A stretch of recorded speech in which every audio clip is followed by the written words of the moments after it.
bicara logika, yuk. Apa yang ngajak apa? Ini Kiai Sarip udah mulai jadi kibin. Masalah mukjizat. Mulai jadi kibin Kiai Sarip. Begini Pak Kiai gini. Silakan. Pertanyaan Pak Kiai itu saya paham bahwa tujuannya ya untuk memintarkan kita teman-teman manakala kita debat dengan kibin. Ya, tapi itu kita jangan terkecoh juga. Jawabannya simpel sebenarnya. Iya. Justru saya mau barusan kan Kiai Sarip gini nanya bahwa Nabi Muhammad itu bisa saja karena berbeda dengan manusia. Ya, karena Nabi Muhammad itu memiliki mukjizat. Ketika bicara mukjizat, oh ini mantul-mantul ya suaranya. Feedback Pak, feedback. Iya, Nah, ketika bicara mukjizat, mukjizat itu diberikan pada manakala beliau hidup ya, semasa beliau hidup, untuk menunjukkan ya bahwa Allah ini maha besar. Kemudian Allah mengecualikan terhadap orang-orang tertentu. Nah, pertanyaan tadi, apakah tes DNA itu ada semenjak zaman Nabi? Tes DNA itu kapan adanya? Ilmu DNA saja, ilmu genetika itu ada pada abad ke-18 ya.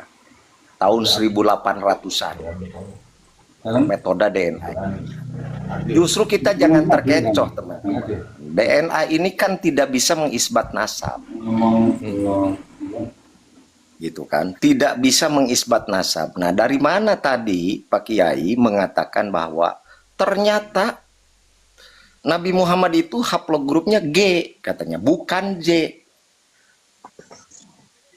Nah, sekarang pertanyaannya, apakah Nabi Muhammad itu pernah dites darah, tes haplogrup? Nah, itu loh. Dari mana beliau mengatakan bahwa haplogrup Nabi Muhammad itu G? Ya, hebat Bang Ade. Saya kebingungan dari tadi. Habis buat break 10 Bang Ade. Bang Ade. faedah khurafat. Enggak hebat sama sekali, enggak juga. Iya, ya sekarang saya mau tanya ke Pak Kiai ya. Dari mana Pak Kiai mengatakan haplogrup Nabi Muhammad itu G? Coba dari mana referensinya? Oke, saya kembalikan kepada pernyataan Anda. Dari mana sudut pandang Anda bahwa mukjizat itu harus diidentifikasi kepada Nabi dan Rasul dikala Nabi dan Rasul itu masih hidup? Mana kaidahnya? Nah, ini kelakuan Mbak Alawi. Nah, karena begini, bukan masalah itu. Bukan masalah itu. Kaidahnya mana? Ya. Tidak ada. Justru saya mau bertanya, mana mukjizat yang diberikan oleh Allah kepada Nabi yang sudah meninggal? Saya balikin pertanyaannya. Anda tadi bernarasi, Anda mewajibkan Mukjizat itu diberikan terhadap Nabi Allah Shallallahu Alaihi Wasallam ya, itu para nabi-nabinya semuanya dapat mukjizat. Anda Sekarang pertanyaannya, ada nggak mukjizat yang diberikan oleh Allah ketika Nabi itu sudah meninggal? Bukan hanya berlaku dengan Nabi Muhammad aja. Oke, Ada nggak mukjizat yang diberikan oleh Allah kepada Nabi Allah ketika Nabi Allah itu sudah meninggal? Anda meyakini nggak bahwa tubuh Nabi Muhammad ahsanan nasi? Maksudnya? Karena Rasulullah sallallahu alaihi wasallam ahsanan nasi khalqan wa khuluqa. Itu di anu Kang, itu di Maulid Syumtud Duror itu loh. Oke, nah sekarang pertanyaannya, tadi kan jelas kita nggak usah melebar, kita bicara ilmiah tentang haplogrup. Pak Kiai mengatakan bahwa Nabi Muhammad itu memiliki haplogrup G, dari mana referensinya itu? Justru saya nggak mau ilmiah, mukjizat kok ilmiah, dari mana mukjizat? Bagaimana ini kok muter? Enggak, saya nanya kepada Anda, sejak kapan mukjizat ilmiah? Oke, hal mukjizat itu apapun bisa terjadi karena itu kelebihan yang diberikan oleh Allah kepada Nabiullah. Saya mau bertanya, ada nggak mukjizat yang diberikan oleh Allah kepada Nabi Allah yang sudah meninggal dunia? Coba. Sejak kapan mukjizat harus ilmiah? Sejak kapan? Nggak ada. Memang tidak harus ilmiah, tapi ini berkaitan dengan haplogrup loh. Berkaitan dengan haplogrup. Haplogrup tadi Pak Kiai mengatakan haplogrup Nabi Muhammad itu G bukan J. Dari mana referensinya? Oke, baik. Yang namanya mukjizat itu ada. Ini tidak ada kaitan dengan mukjizat. Pernyataan Pak Kiai dulu. Pernyataan Pak Kiai, Nabi Muhammad memiliki haplogrup G. Dari mana referensinya? Jadi kalau mukjizat itu setelah Rasulullah itu bukan Jangan mukjizat, dikaitkan Kiai. dengan Rasulullah, dengan Gitu mukjizat loh. dulu. Sama aja bento awak dhewe, Kiai. Haplogrup itu adalah haplogrup itu adalah hal ilmiah, ilmu eksakta, tidak bisa nyambung dengan mukjizat gitu loh. Saya nggak pernah mundur. Saya itu menjadi lucu. Tidak ada yang nama mukjizat harus ilmiah. Dari mana mukjizat harus ilmiah? Dari Nggak mana? ada. Memang saya tidak mengatakan kok mukjizat itu harus ilmiah, tapi ini kalau haplogrup itu harus ilmiah. Karena itu ilmu eksakta. Saya dari tadi tidak mengatakan, saya tidak menyalahkan juga hasil verifikasi ilmiah. Tidak. Oke, ketika Nabi Muhammad katanya tidak memiliki haplogrup J tapi memiliki haplogrup G karena Nabi Muhammad ini dikasih mukjizat. Iya. Ya, memang mukjizat itu tidak ada hal yang mustahil ketika Allah berkehendak. Kelebihan betul. Allah yang diberikan ya kepada Nabi Allah. Nah sekarang saya mau nanya referensi yang Pak Kiai katakan bahwa Nabi Muhammad memiliki haplogrup G itu dari mana? Amrun khariqun lil adah. Bukan masalah itu yang menyatakan bahwa pernah nggak ada tes haplogrup Nabi Muhammad itu berhaplogrup G. Khurafat. Wah, khurafat. Kurofat, mukjizat bukan kurofat, saudara. Iki loh saya tak arani protesis itu ilmiah kepada siapapun, bukan hanya kepada Muhyiddin dan Habib. Seneng yi, sekati, sekat. Amrun khariqun lil adah. Yang namanya amrun khariqun lil adah adalah sesuatu kejadian yang diberikan kepada Nabi dan Rasul yang di luar kebiasaan yang ada. Nah, oke. Saya tidak membantah Ini masalah sekarang itu. mau bahas mukjizat atau bahas masalah DNA? Pak Kiai mengatakan haplogrup Nabi Muhammad ini G bukan J. Ini Dari kita mana? tipane ya Ansari. Kon nyerang terus tentang amrun khariqul adat.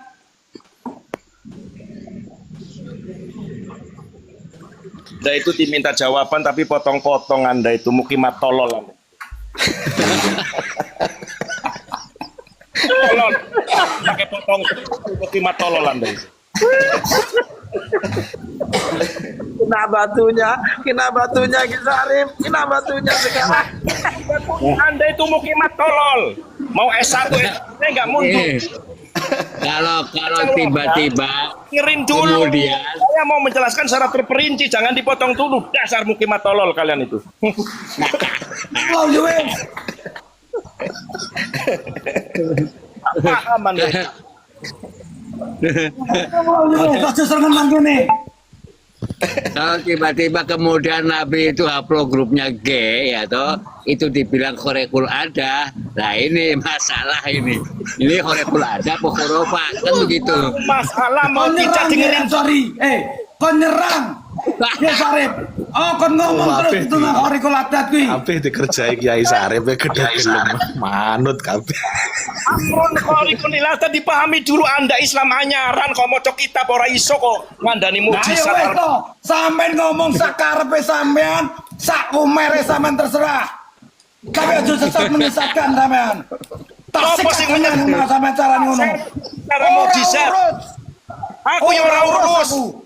Ora urus. Nah, ayo padha ora uruse. Adat Kowe iso maca kitab dhewe. mukjizat kok ora iso. Raimu kuwi. Sampai sahadat kok ora iman lho, sampai mukjizat kok ora iman lho, lucu men. Lho, sapa sing ngarani Raiman? Ayo rungokno sik ngerti ngerti apa? Istilah mukjizat ki apa? Nah, ayo sampean terangno mau. Nah, mau kata sampean terangno. Kok sampean ngomongi botol-botol iki piye?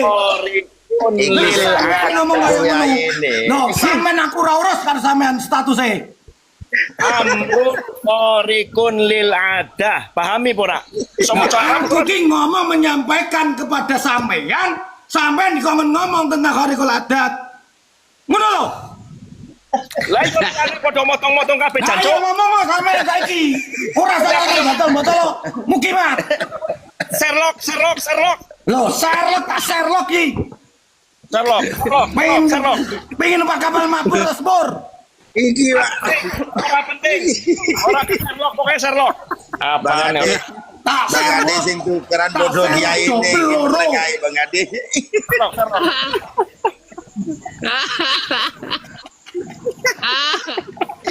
Ya kan gini, Tukeran bodoh tidak ada kiai. yang mustahil di mata Allah ya. Kemudian tidak ada hal yang mustahil juga yang diberikan kelebihan kepada Nabi Muhammad. Tapi kan di sisi lain tadi Pak Kiai Sarip mengatakan bahwa haplogrup Nabi Muhammad itu bukan G tapi G gitu. Nah itu kapan dilakukan tes? Berantem lagi lah. Oke. Nah, kapan melakukan tes itu kan secara normatif, secara kajian ilmiah berarti ada sampel dari salah satu anatomi Rasulullah Shallallahu Alaihi Wasallam. Ini secara kajian ilmiah kan seperti itu. Lah ini bukan kajian ilmiah, ini wilayah mukjizat tanpa itu gitu loh, paham nggak kalian? Ya mujizat yang diberikan oleh Allah terhadap haplogrup Nabi Muhammad dan haplogrupnya itu G itu mujizatnya coba diterangkan. Nah ya tadi sudah tak terangkan pakai Arab. Anda itu bukan orang Arab makanya nggak paham. Ya sekarang Gini, logikanya gini, gini. dari mana dasarnya mengetahui bahwa haplogrup Nabi Muhammad itu dengerin adalah ya. G? Cuma tolol dengerin dulu, makanya dengerin ya. Karena Rasulullah Kiai, dengerin dulu. karena ada haplogrup itu mukjizat, Kiai. Dengerin dulu. Haplogrup Dengerin mukjizat. dulu. Oke, sekarang gini. Kalau Mbak Nur nggak percaya itu, tolong artikan saya dengan kata kalimat daripada karena Rasulullah ahsanan nasi kholqon. Apa arti ahsanan nasi kholqon? Coba silakan. Kholqon Iya. ahsanan nasi maksudnya gimana? Sebaik-baik manusia karena kholqon, karena perilakunya Rasulullah itu. Kholqon itu apa? Kholqon itu apa? Kholqon apa kholqon? Kholqon itu akhlak. Kholqon itu akhlak. Kholqon itu ahad. Perilaku. Bukan, kholqon itu Akhlak. fikli. Khulukon baru akhlak gitu loh. Kholqon wa khulukon. Gimana sih? Ini Ya, kolkon wa khulukon khulukon itu itu akhlak. kolkon wa khulukon itu Gusti Allah itu mendesain Nabi Muhammad itu dengan Kiai Sarip bentuk akhirnya hardware oleh dan software telah. yang sempurna gitu loh. Maksudnya seperti itu. Secara fisik itu istimewa. Secara fisik Nabi Ya. Muhammad, tubuh Muhammad istimewa. Lain dari manusia yang lain. Yang kedua, Ya. secara perilaku. Nah, di dalam konteks hulukon inilah, di dalamnya ada DNA gitu loh. Paham nggak kalian? Ya. Kiai Sarip oleh Ini telah saiki. Iya, Kok, betul. Tapi kok bisa mengatakan haplogrup Nabi Muhammad itu G dari mana referensinya? Jangan referensinya dari mujizat. Dari mujizat itu tidak ada yang tentang diberikan DNA mujizat. Menghalangi referensi. Nah, saya kan memang yakinnya dari mujizat. Kenapa Anda menghalangi? Gitulah Nah, Anda. sekarang Iya kok. penamaan atau pengelompokan ilmu DNA itu dari abad ke-18 ke sini, Kiai. Itu secara kajian ilmiah. Ini kajian adalah apa itu mujizat. Jangan kau paksa Iya. ilmiah. Ini Nah, Bang Ade, mujizat Bang Ade. mana yang mengatakan bahwa haplogrup Ade. Nabi Muhammad itu G? Bang Ade, Ya.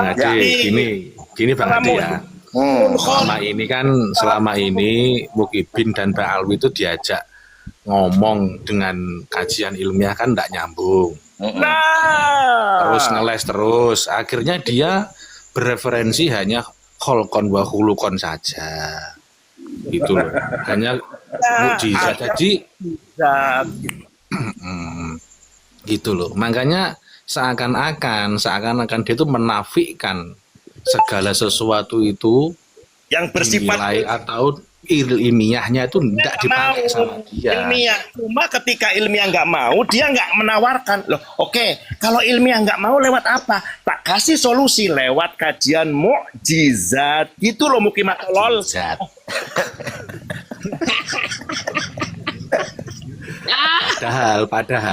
Padahal gini, di Quran itu sudah jelas rusaknya peradaban ini wa idzan nufusu zuwijat.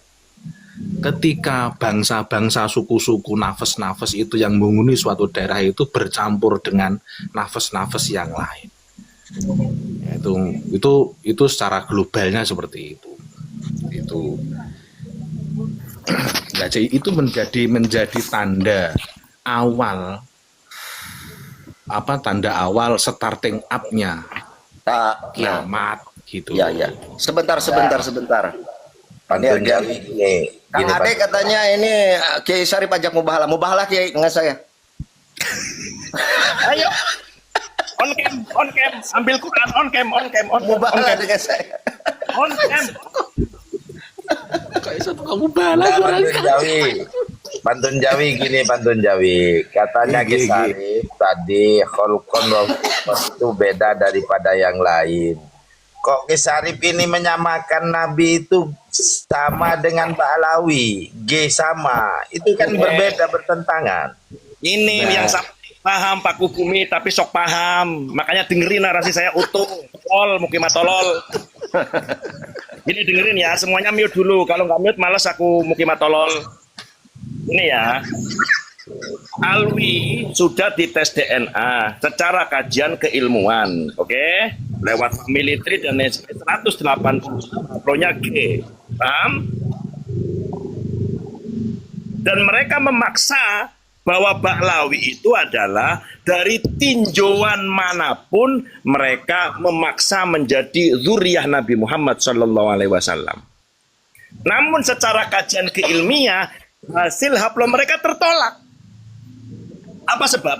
Secara diskusi dan hasil verifikasi tes DNA dari pengelompokan yang sudah dikelompokkan oleh beberapa ahli ahli DNA dari sekian banyak grup termasuk family, dari keluarga Bani Muthalib J, oke, dari Bani Hasim J, dari Quraisy J, kemudian dari Ismaili, dari Qahtani, dari Ibrahimi J.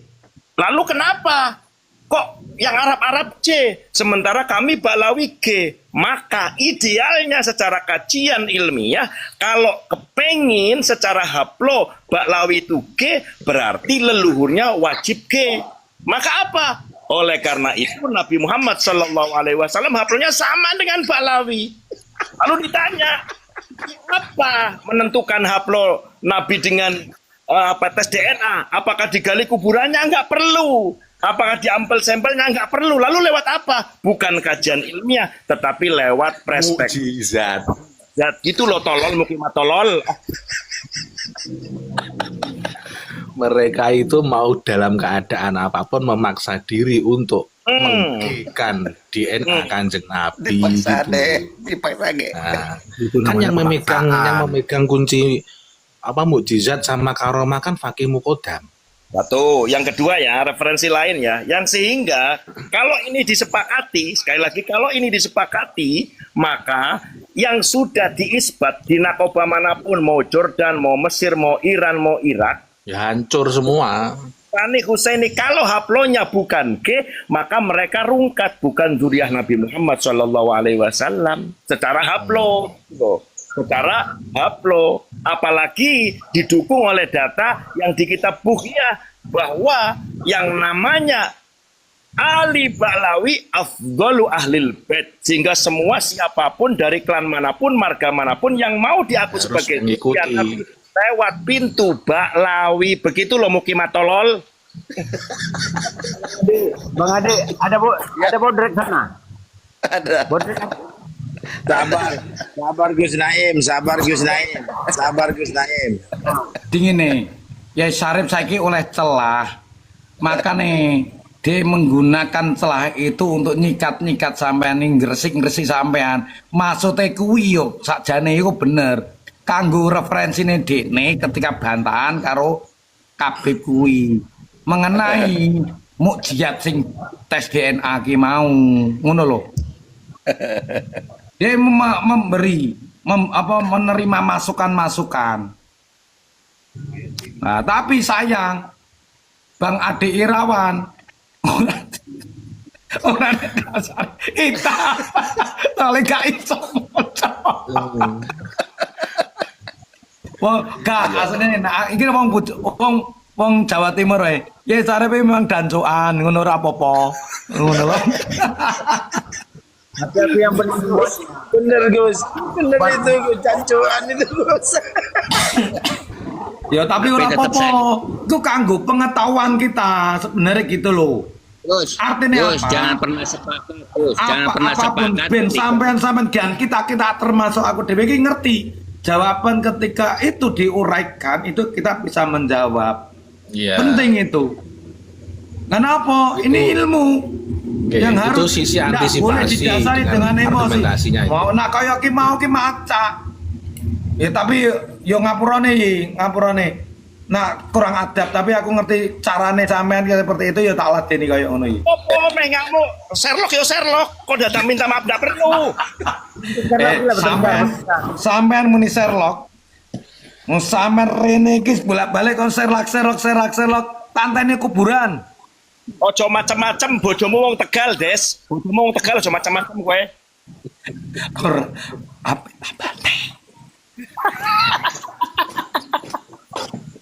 Gus, jangan pernah sepakat dengan Kiai Sarip ketika Gak pernah Kholqon wa gak Khuluqon menyesatkan. menjadi dalil Aku untuk soalnya tahu wis diprovokasi nih bolak-balik aku san. Jangan salah loh ya. Narasi saya 2 hari itu direkam dan dijadikan argumen mereka loh. Asik gitu. Nah iya aku paham aku krungu narasine ketika itu sampean ngomong iku. Ngono lho iki. Makane tak iki ben rame aku ngono. Ya mereka itu kan Andai kata sebenarnya kok ngangge hujai sampean bener, berarti mereka itu goblok tenanan. Ngono lho maksudku. mereka itu berarti kebuntut sekali. Kenapa? jiplak berarti ya. Berarti jiplak ya. Dosa itu sawah dia. Enggak berdosa. Lah wong tadi itu sampai ada yang DM ke saya, Kiai bahaya loh narasinya nanti dipinjam Habib Rizik. Ya ora apa-apa Rizik ngomong ngono nang panggung. Iya. Nek Habib Rizik nyilih narasine Kiai Sarip Aku ngerti. malah dulu. Typingane iki ya Sarip Edian ngono iki tak ngerti aku ngono.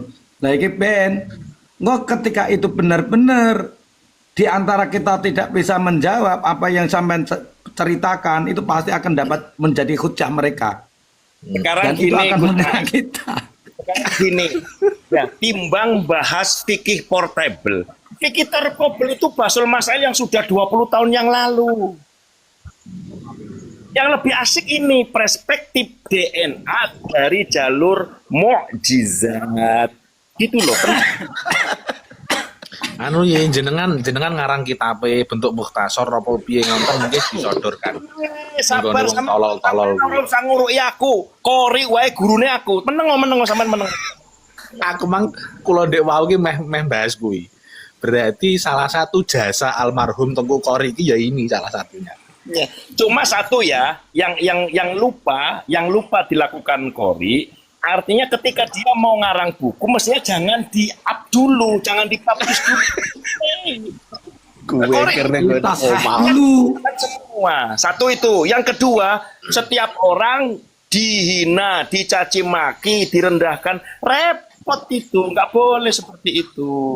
Harus dimuliakan, lawan, teman, semua diajak komunikasi. Ini mahal harganya, hanya Pak Ganusa yang tahu. Nggak punya, Naim itu kecil.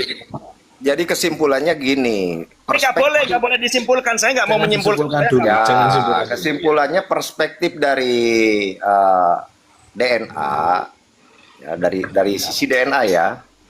Kalau kita bicara dari sisi perspektif DNA ataupun DNA, kromosom Y, Nabi Muhammad itu sudah difitnah seolah-olah keturunan, bukan seolah-olah, menganggap keturunan Yahudi Askenazi kalau begitu. Oh, nggak seperti itu juga. Nggak ada kaitannya dengan Askenazi, saudare. Iya, artinya kan mereka memaksakan kehendak. Oke lah, gitu kan. Karena Nabi Muhammad ini kan dikasih mukjizat, bisa saja haplogrupnya G. Kita balikin kapan Nabi Muhammad dites DNA bisa mengatakan bahwa haplogrup Nabi Muhammad itu adalah G. Ketika sampai Nah, bertanya kapan, baru 2 hari. Gimana sih? Gara-gara mukjizat itu tadi. Saya yang menemukan, saya bukan Balawi. Mas Ade Irawan gimana? Saya yang menemukan. Ini perspektifnya DNA sama saja memfitnah Nabi Muhammad itu keturunan dari Yahudi kalau memaksakan mereka menganggap Nabi Muhammad berhaplogrup G gitu loh. Itu narasi kedengkian Anda. Kalau saya enggak, saya hanya menindaklanjuti daripada perspektif amrun khariqun lil ada. Nabi Muhammad nggak boleh sama dengan keluarganya dengan oleh orang Arab. Contoh apa? Di mana orang-orang Arab waktu itu menyembah berhala Lata Uzza, Nabi Muhammad berbeda. Itu loh amrun khariqun lil ada. Itu loh. Jangan dipaksa sama. Bang Ade jangan keburu-buru membuat kesimpulan dulu. Jangan, nggak boleh ada kesimpulan. Tapi kalau kesimpulannya kalau saya nggak belum ada. Kalau Sesi kesimpulan belum ada. Masih nanti jauh nanti. Makanya Yang perlu diperdalam itu Kang Ade, yang perlu diperdalam itu khulukon sama khulukon itu kok bisa kait dengan kholqon wa khuluq. khulukon dan khulukon kok bisa dikaitkan dengan DNA itu gimana ceritanya sih? Sekarang saya nanya, DNA itu dari kholqon apa dari ruhanian? DNA itu dari kholqon. Un min kholqon, juz'un min kholqin. Ini Mbak Nur yang nggak paham arti kholqon itu apa. Kholqon itu kejadian fisik Nabi Muhammad. Iya, desain secara apa namanya, secara fisik gitu loh. Secara fisik nih. Nah, DNA itu diambil dari fisik. Cuma metodologinya jangan dipaksa sama sebagaimana kajian ilmiah. Tes DNA diambil sampel, itu kan yang ilmiah, yang normatif. Ini jalurnya mukjizat. Lo kok bisa G dari mana itu Kiai? Bisa G dari mana? Amrun khariqun lil ada, berbeda dengan keluarganya, berbeda dengan kelompoknya, gitu loh. Kok bisa dengan siapapun Ya, kecuali Balawi. kan berbeda. Iya, benar ya. Kiai Syarif itu kan benar. kalau ini itu dari mana semenjak kapan? Karma itu ya 90%. Aku ngarani ya, itu khariqul adat yang tidak bisa dilakukan oleh orang awam. Itu. Bukan 90%, 99%. Ya wes, sampean 99, aku 90%. Ade Irawan nanya lagi, sejak kapan? Baru 2 hari saya yang menemukan. Gimana sih? Diulang lagi. Mukimat tolol kamu. Ini ada Habib itu si J itu kan penyembah DNA katanya. Penyembah kuburan. Enggak, itu di atasnya sebelumnya penyembah DNA katanya. Emang kenapa? Kok fobia dengan tes DNA?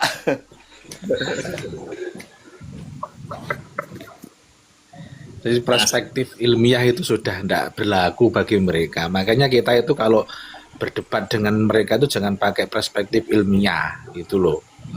Harus pakai khariqulil ada gitu loh.